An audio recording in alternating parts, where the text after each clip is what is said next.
Sir I think anger एक feeling है जो तब आती है कि अगर कोई सिचुएशन में कोई दूसरा बंदा और वो मेरे हिसाब से नहीं चल रहा, तो एक फीलिंग जनरेट होती है जिसे मैं कहूँगा कि वो एंगर है। अगर मैं उसे एक्सप्रेस कर दूंगा तो वो बाद में गिल्ट आ जाएगी। उससे कैसे डील करें, मतलब किसी का पर्सपेक्टिव से उस सिचुएशन को अंडरस्टैंड करें। When I am angry, I feel I can't keep quiet for a second. Like when I'm over it, I feel even if I would have kept quiet for a minute, the things would have been better. But नहीं, वो मन में होता है कि नहीं, बोलना है, ख़त्म करना है, इसको निकालना है. So how do I deal with that? Because later on I'm regretting on it. For me, anger is like I don't express on you. Like if I'm angry on you and if I love you, I won't be expressing my anger on you. But it will affect me mentally so much that I might get anxiety. I might be troubling the whole day. Like I'm not happy with the situation, but I won't put my anger out. So I don't want my mental peace to be ruined just because of my anger. But that rebellious feeling, how to get rid of that rebellious feeling? Anger को सबसे पहले ये समझते हैं कि anger किस लिए ज़रूरी है या एंगर का क्या बेनिफिट है, फिर आएंगे कि एंगर का क्या नुकसान है।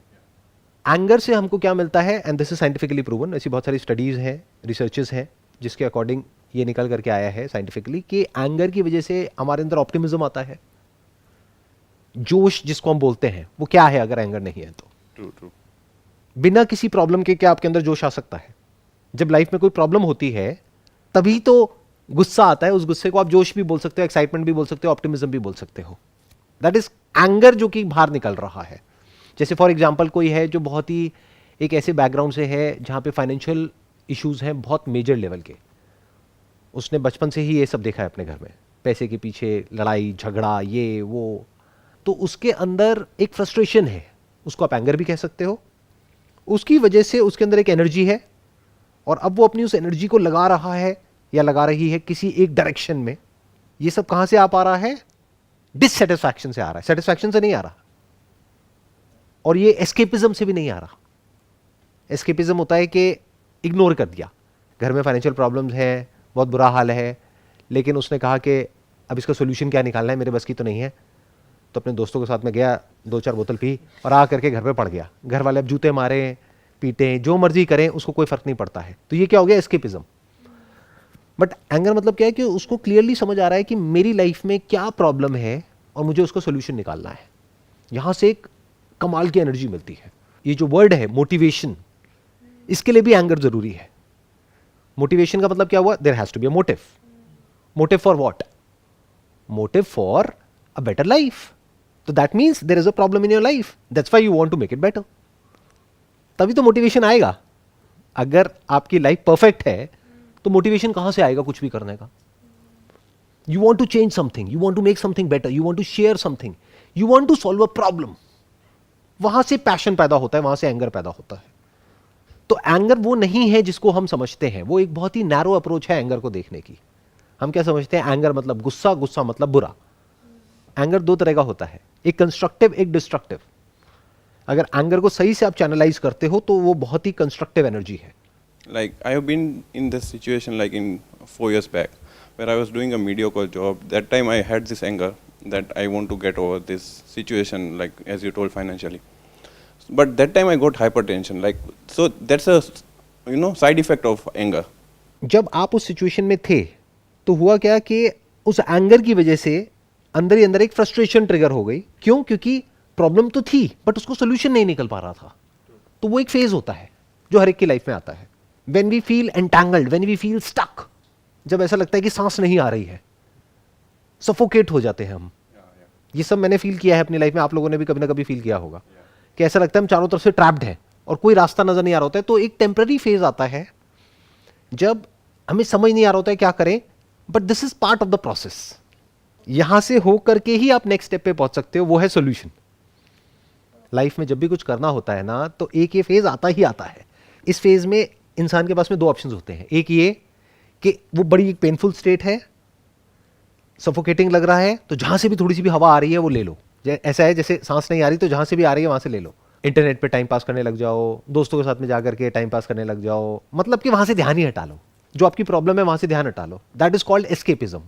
जो एस्केपिस्ट होते हैं उनके अंदर धीरे धीरे एंगर खत्म हो जाता है। तो आप लोगों का क्वेश्चन क्या है कि एंगर को कैसे खत्म किया जाए या एंगर को चैनलाइज कैसे किया जाए? चैनलाइज कैसे किया जाए? और चैनलाइज करने का जो पहला स्टेप होता है वो होता है सफोकेशन, क्योंकि जब तक वो सोल्यूशन नहीं निकलता है तब तक इरिटेशन भी होती है, प्रॉब्लम भी होती है, फ्रस्ट्रेशन भी होती है, सब कुछ होता है। बट अगर आप कहते हो मुझे वो नहीं चाहिए, तो दूसरी तरफ एक कंफर्ट जोन मिलेगा आपको। तो never ask this question to anybody कि मैं एंगर से कैसे बचूं। एंगर से बचना नहीं है। जिस दिन आपके अंदर से एंगर पूरी तरह से निकल गया उस दिन पैशन भी खत्म हो जाएगा। But we have to deal with the side effects, right? Side effects are part of the medicine. Anger is just like any other medicine. Medicine किस लिए होती है? किसी बीमारी को ठीक करने के लिए। बीमारी क्या है? प्रॉब्लम है। तो कोई प्रॉब्लम का सोल्यूशन निकालने के लिए you need anger, you need some kind of frustration with the problem, तभी तो आप निकालोगे, नहीं तो आप कहोगे चलता है। ये इंडिया में एक बड़ा टिपिकल डायलॉग है जो आपने गली गली में सुना होगा या सुनते होगे सुबह से रात तक। सब कुछ बेकार है लेकिन चलता है, सड़कें खराब है लेकिन चलता है, पोल्यूशन है लेकिन चलता है, ट्रैफिक रूल्स कोई फॉलो नहीं कर रहा है लेकिन चलता है, लाइफ की धज्जियां उड़ी हुई है लेकिन चलता है, जो मैं काम कर रहा हूं मुझे पसंद नहीं है लेकिन चलता है, बीवी पसंद नहीं है लेकिन चलती है, या हस्बैंड पसंद नहीं है और चलता है, सब कुछ चलता है। मतलब क्या? Compromise, adjustment. ऐसे लोगों में एंगर नहीं मिलेगा। क्यों? क्योंकि सब कुछ ही चलता है। But the moment you are open to problems तो फ्रस्ट्रेशन आती है, गुस्सा आता है। आपको एक बहुत इंटरेस्टिंग फिनोमेना बताता हूं जो मैंने कई लोगों में ऑब्जर्व किया है। फॉर एग्जाम्पल, शादी हो गई है, पति का या पत्नी का एक्स्ट्रा मैरिटल अफेयर चल रहा है कहीं पे, दूसरे को पता है उसके बारे में, लेकिन शो ऐसे कर रहे हैं कि मुझे पता ही नहीं। ये क्या हो रहा है? सोचा है कभी? बिकॉज सर आई फील कि हम लोगों का ब्रॉटअप भी उस तरीके से होता है कि हमारे पेरेंट्स या हमारे रिलेटिव्स या हमारे जितने भी सराउंडिंग्स में लोग हैं वो हमें मोस्ट ऑफ द टाइम्स बचपन से ये सिखाते हैं कि we need to adjust to maintain our relationships, we need to compromise on certain things to maintain our relationships and to take them for forever और maybe to long runs. और इसकी वजह से क्या होता है कि हम इतना ज़्यादा इग्नोर कर देते हैं कि हमारी जो सिचुएशंस हैं या जो हमारी सराउंडिंग्स हैं या जो हमारा एनवायरनमेंट है या जो हमारी दुनिया है जहाँ पर हम रह रहे हैं वो बद से बदतर होती चली जाती है, क्योंकि कोई कुछ करता ही नहीं है, कोई रिस्पॉन्सिबिलिटी लेने को तैयार ही नहीं है। जहाँ आपने रिस्पॉन्सिबिलिटी ली एंगर आएगा, क्योंकि जैसे आपने रिस्पॉन्सिबिलिटी ली कुछ भी करने की, कभी आपके हिसाब से कुछ होगा, कभी नहीं होगा, कभी सोल्यूशन निकलेगा, कभी नहीं निकलेगा, कभी सोल्यूशन निकालोगे, सोल्यूशन खुद अपने आप में एक प्रॉब्लम बन जाएगा जो एक्चुअल प्रॉब्लम से भी बड़ी प्रॉब्लम होगी। अब क्या करोगे? गुस्सा आएगा। तो रिस्पॉन्सिबिलिटी का जो बाय प्रोडक्ट है दैट इज एंगर। एंगर में शॉर्ट टर्म में जब तक सोल्यूशन नहीं निकलता है तब तक सफोकेशन होती है। फॉर एग्जाम्पल, आपका वेट बहुत ज्यादा है और आप कहते हो मेरे को अपना वेट कम करना है, डॉक्टर्स ने कहा कि वेट कम करो, तो जब तक वो नहीं होगा यू विल फील ट्रैप्ड, क्योंकि ये डिजायर आ गया ना। जिसके अंदर ये डिजायर ही नहीं है वो कहता है अरे क्या फर्क पड़ता है, जब जो होगा तब की तब देखा जाएगा, क्यों वेट कम करना है, बढ़ने दो। समझ गए? ज्यादातर लोग ऐसे जीते हैं, वो वहां से ध्यान ही हटा लेंगे। वो कहेंगे इस जर्नी को शुरू ही क्यों करना है वेट लॉस की, तो उसके अंदर एंगर भी नहीं है, वो लेजी है, चिल्ड आउट है, उसको कोई फर्क नहीं पड़ता है। ना उसको अपने डाइट को कंट्रोल करना है, ना एक्सरसाइज करनी है, ना अपने लाइफस्टाइल को चेंज करना है, जो जैसा चल रहा है वैसे ही सब कुछ चलेगा तब तक जब तक कि पानी सर के ऊपर से नहीं निकल जाता है। तब भी डॉक्टर्स तो है ही, हॉस्पिटल तो है ही। सर बट एंगर से जैसे जो ड्रिवन एक्शंस होते हैं, कभी कभी अगर हमें उससे उस एंगर से हमें वो चीज़ मिल गई जो हम चाहते हैं, तो अ वे ऑफ लाइफ वैसा हो जाता है कि अब हमें लगना शुरू हो जाता है कि पिछली बार भी एंगर था तो ये काम हो गया, अभी भी एंगर आएगा तो ये काम हो जाएगा। बट कहीं ना कहीं मेरे को नहीं लगता कि एंगर हमारी एक नेचुरल स्टेट है। वो कहीं ना कहीं अगर हमारा माइंडसेट में एंगर है तो वो हमारे फिजिकल बॉडी पे भी, हमारी बॉडी लैंग्वेज पे, हर चीज़ पे वो रिप्रेजेंट करेगा। एंगर का जो रूट कॉज है वो है डिजायर। डिजायर का जो रूट कॉज है वो है कि या तो वांट या नीड। नीड है तो कोई दिक्कत ही नहीं है, वांट है तो बहुत बड़ी दिक्कत है आपके खुद के लिए भी और औरों के लिए भी, क्योंकि वांट्स अनलिमिटेड है, नीड्स लिमिटेड है। नीड्स को डिफाइन किया जा सकता है, वांट्स को कभी भी डिफाइन नहीं किया जा सकता। वांट्स के चक्रों में उलझ करके रह गए और वहां पे एंगर पैदा होने लग गया आपके अंदर, तो 24 घंटे आप एंग्री रहोगे। तो get angry because of the needs but not because of the wants. Problem दो तरह की होती है ना, एक है problem related to what you want, एक है problem related to what you need. जैसे खाना, पानी, रहना, ये तो नीड हो गई ना। सो एंगर कंस्ट्रक्टिव कब होता है और डिस्ट्रक्टिव कब होता है, ये हमको समझना है। जब एंगर ऐसी प्रॉब्लम से कनेक्टेड होता है जो आपकी लाइफ की नीड है और ध्यान पूरी तरह से सॉल्यूशन पे होता है, तो एंगर कंस्ट्रक्टिव है। इसको बोलते हैं सॉल्यूशन ओरिएंटेड अप्रोच। बट अगर आपका एंगर कनेक्टेड है आपके डिजायर्स से, जो कि अनलिमिटेड है, कि मेरी बीवी को मेरे से इस तरह से बात करनी चाहिए, मेरे पेरेंट्स से इस तरह से बात करनी चाहिए, ये होना चाहिए, वो होना चाहिए, ये पूरी दुनिया मेरे हिसाब से चलनी चाहिए, मेरे बिजनेस में कभी भी अप्स एंड डाउन्स नहीं आने चाहिए, हमेशा अप ही अप होना चाहिए, ये सब क्या है? Anger connected to desires. This is destructive. क्यों?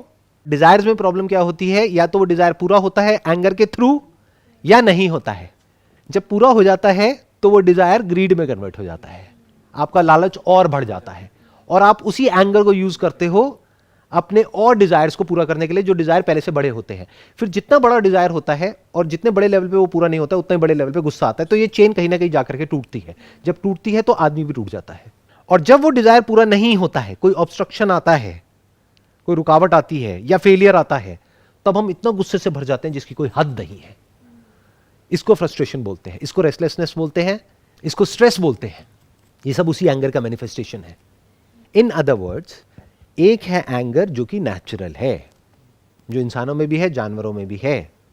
वो क्या है? जब वो नीड से कनेक्टेड है तो।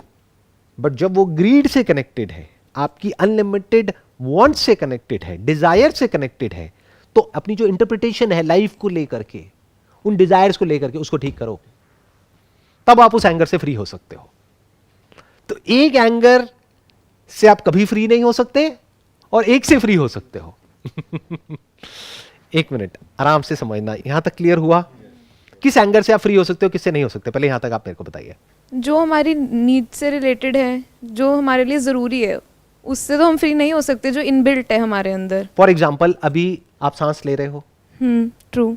अगर उसको एकदम से रोक दिया जाए तो गुस्सा आएगा, गुस्सा इरिटेशन आएगा होएगा। ना? हाँ। इरिटेशन होगा, फ्रस्ट्रेशन होगा, एंगर आएगा।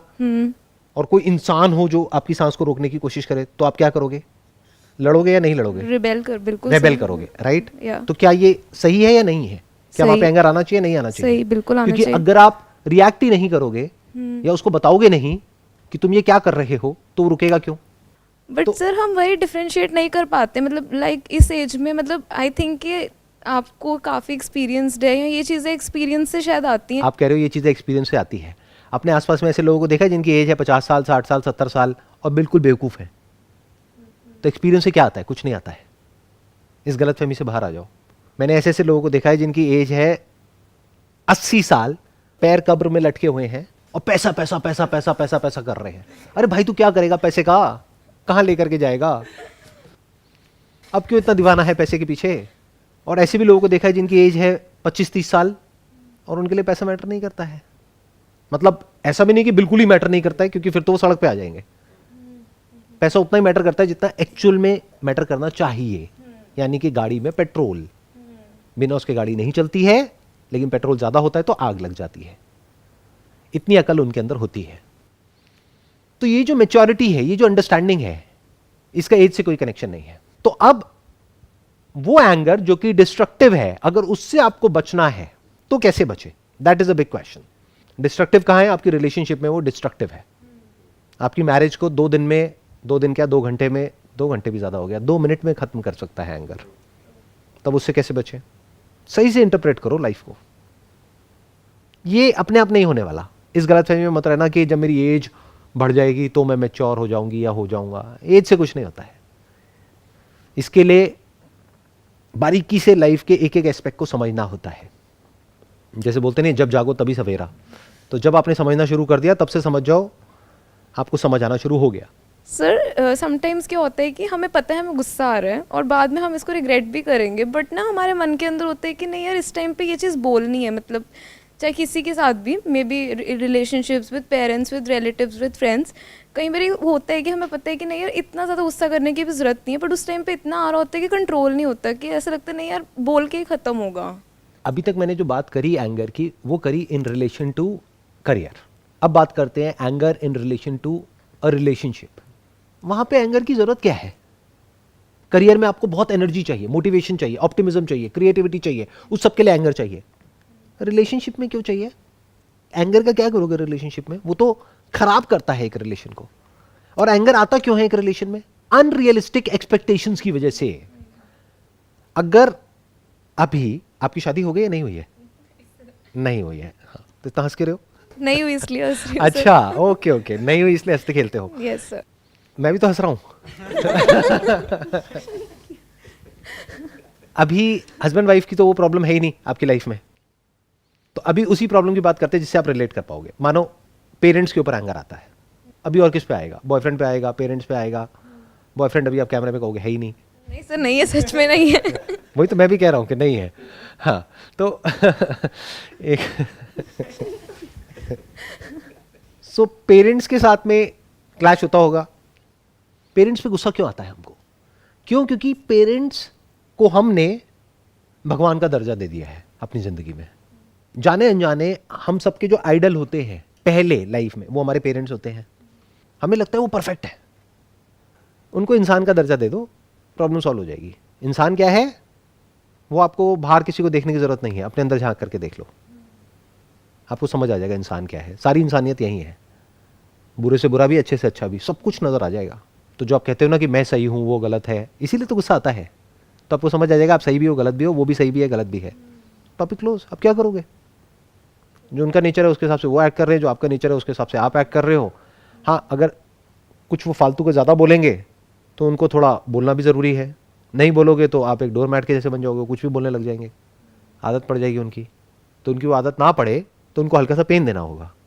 तो अगर उन्होंने आपको कुछ ऐसा बोला जो आपको ठीक नहीं लगता है और बुरा लगता है, तो उनको थोड़ा सा पेन दे दो। पेन मतलब फिजिकली नहीं, बोल करके उनको कुछ ऐसा बोल दो जो वो नहीं सुनना चाहते हैं। आपको उन्होंने कुछ ऐसा बोला जो आप नहीं सुनना चाहते हो, जिसकी वजह से आपको बुरा लगा, तो आप भी तो कुछ ऐसा बोल सकते हो ना जो वो नहीं सुनना चाहते हैं, जो सुन करके उनको बुरा लगेगा। उनकी भी लाइफ में कोई वीकनेसेस है? नहीं है।